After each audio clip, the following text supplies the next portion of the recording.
Covid-19, que não para de crescer a contaminação, a infecção em nosso país. Eu gostaria de fazer uma análise exatamente sobre esse assunto, que deveria ser a pauta, inclusive, dessa sessão.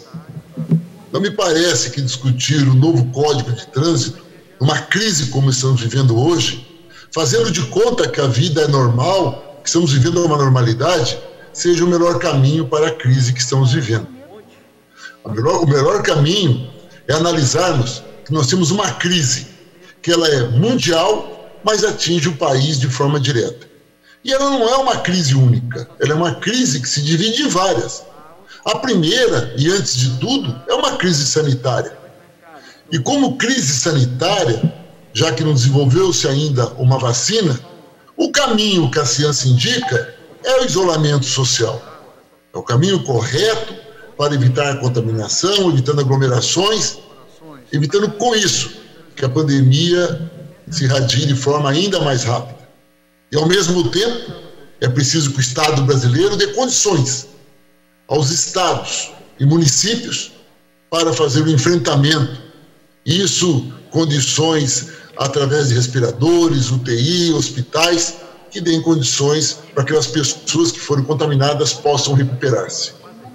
Só nesse primeiro ponto, o que nós vemos é um governo e um presidente que é contra o isolamento social, que não acredita na ciência, que não repassa os recursos que a Câmara e o Senado aprovam para ser destinados aos estados e municípios.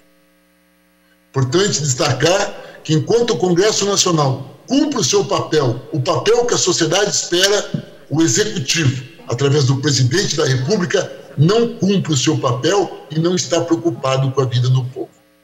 Quero destacar só um exemplo. A PEC que acabou com aquele fundo financeiro de 8,6 bilhões de reais, que nós aprovamos, votamos favoravelmente a PEC e destinamos o recurso a estados e municípios para enfrentar a pandemia. O governo Bolsonaro vetou a destinação desse recurso a estados e municípios, mostrando a sua irresponsabilidade com a vida do povo.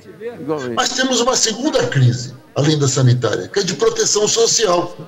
Afinal de contas, se é preciso isolamento social, é necessário que as pessoas fiquem em casa, que ocorra o lockout em algumas cidades e regiões. É preciso que a produção pare. Para isso, o Congresso Nacional também esteve presente. Votou a PEC de guerra. Afinal de contas, o PEC 10, desculpem, que é o orçamento de guerra.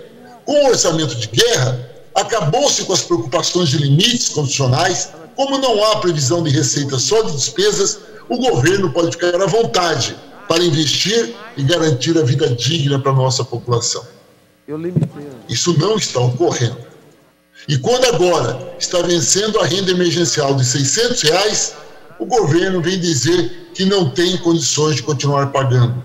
É mentira do governo. Ele tem. O Congresso Nacional deu a ele os instrumentos para continuar pagando. Deu condições. Por isso, nós temos que prorrogar o tempo dessa renda emergencial. É preciso que os R$600 sejam garantidos até o final do ano. E não se trata de verificar como pagaremos isso no futuro. Trata-se de garantir a vida no presente. Só vai haver recuperação da economia se as pessoas estiverem vivas. Aliás, eu quero destacar um estudo do Fundo Monetário Internacional e também da Fundação Getúlio Vargas que prova que é muito mais barato, no frigir dos ovos, é muito mais barato pararmos agora, garantirmos isolamento social, derrubarmos essa crise e recuperarmos a economia depois, do que nesse processo de ida e volta, ou então de nem ida, as pessoas continuarem se contaminando como estão se contaminando. Isso pode não ter retorno para o Brasil. Por isso, nesse cenário, é fundamental garantirmos o pagamento dos R$600 até o final do ano. É o respeito à vida do povo brasileiro, numa questão de responsabilidade do governo Bolsonaro com quem o elegeu. O segundo ponto que é fundamental nesse cenário de proteção social, e é preciso, senhor presidente, que votemos aqui na Câmara o mais rápido possível, é o novo Fundeb.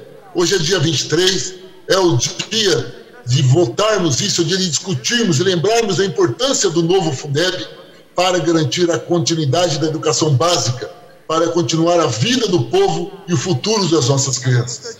É preciso que, assim como temos demonstrado uma extrema responsabilidade aqui no Congresso com o futuro desse país, votemos o mais rápido possível o novo Fundeb. Mas nós temos também uma terceira crise, e ela vai aumentar, infelizmente, que é a crise econômica. É aí que está a essência de nós pensarmos o pós-pandemia. O que vamos fazer para manter as micros e pequenas empresas abertas, funcionando, gerando emprego, pagando seus fornecedores, recuperando o desenvolvimento econômico? E nós votamos o Pronamp, um projeto muito bom que atende a micro e pequena empresa, com uma taxa de juros muito baixa, com 8 meses de carência para se pagar esses empréstimos. E Bolsonaro e Paulo Guedes fazem o quê? Vetam os 8 meses de carência. Aliás, sobre o que Paulo Guedes pensa, e também Bolsonaro, sobre micro e pequena empresa, é só lembrarmos das frases de Paulo Guedes naquela reunião horrorosa dos ministros, onde ele dizia que investir recursos na micro e pequena empresa é perder dinheiro. Se você quer ganhar dinheiro, tem que investir dinheiro na grande empresa. Palavras de Paulo Guedes. A micro e pequena empresa emprega 72% daqueles que trabalham no país e Paulo Guedes quer que elas acabem. É preciso que a Câmara mostre sensível, que derrube o veto do Pronamp, mas também que aprove mais projetos olhando a manutenção das empresas no Brasil, porque isso implica em manutenção de empregos, manutenção da vida e olhar o futuro do país. E temos, por fim, diferente do resto do mundo, uma quarta crise. Aliás, esta quarta, ela irradia nas outras três que eu já citei, que seria a sanitária, a de proteção social e a econômica, que é a crise política. Bolsonaro tem se mostrado incompetente para dirigir o país em épocas normais, quanto mais em épocas de pandemia. O Brasil não aguenta Bolsonaro e sua família até 2022. Está provado agora, com a prisão de Queiroz, e em breve, porque ele vai delatar. Se Queiroz não delatar, será a esposa dele. Eles vão delatar. E com a delação, não vai sobrar nada da família Bolsonaro, não vai sobrar nada do Jair Bolsonaro presidente e desse grupo de parlamentares que estão sendo investigados por incentivarem a ruptura econômica, por serem contra a democracia, por não respeitarem a Constituição. Vai sobrar para todos eles que a Comissão de Ética precisa ser urgentemente reaberta para tomarmos para tomarmos tudo aquilo que precisa ser necessário para atingir parlamentares que juraram a Constituição, mas não a respeitam. Portanto, o caminho que se apresenta hoje, presidente Rodrigo Maia, caros parlamentares e o país que nos assiste, é da forma mais rápida possível votarmos o impeachment de Bolsonaro. As informações que temos é que já passam de 40 pedidos. O Partido dos Trabalhadores, junto com PSOL, PCdoB e mais 5 partidos, com mais 400 entidades, com mais outras entidades, associações e líderes intelectuais, também fizemos o nosso pedido. O nosso é o 36. O deputado que está aqui, estou vendo aqui também, sentado ao seu lado, o presidente Rodrigo Maia, também fez esse pedido. Só um minutinho, deputado, só um minutinho. Gente, cadê a segurança? Eu quero que todos, por favor, se retirem do plenário e fiquem lá no Salão Verde, por favor. Tá, todos que não são parlamentares, eu agradeço a compreensão. A gente fez um acordo, não está sendo cumprido. Por favor, todos no Salão Verde, para que a gente não tenha problema. Deputado Enio, pode continuar, desculpa. Presidente Rodrigo Maia, veja só, um movimento como esse que Vossa Excelência fez, simples, mas fala na defesa da vida. É um símbolo. Pena que o presidente Jair Bolsonaro, nem para fazer um símbolo como esse que Vossa Excelência fez, ele faz na medida que precisa que a justiça obrigue a usar máscara, que o proíba de apertar a mão das pessoas para que ele não faça isso. Essa preocupação que Vossa Excelência, como presidente da casa, que a casa tem com a vida, Bolsonaro não tem.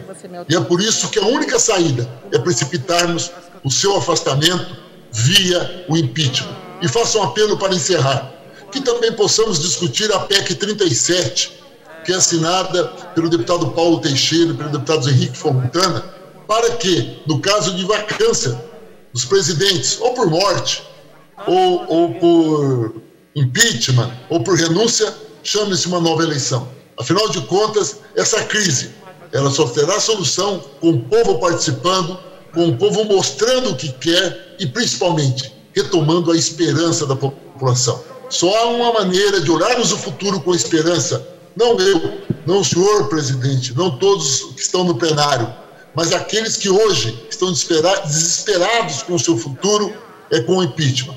Só há um grito a ser dado nesse momento. Fora Bolsonaro. Muito obrigado. Senhor presidente, o deputado Antônio Brito registra o voto não. Registrar o voto que eu não estou sendo assim. Como eu vou... Mais um minuto eu vou encerrar a votação, tá?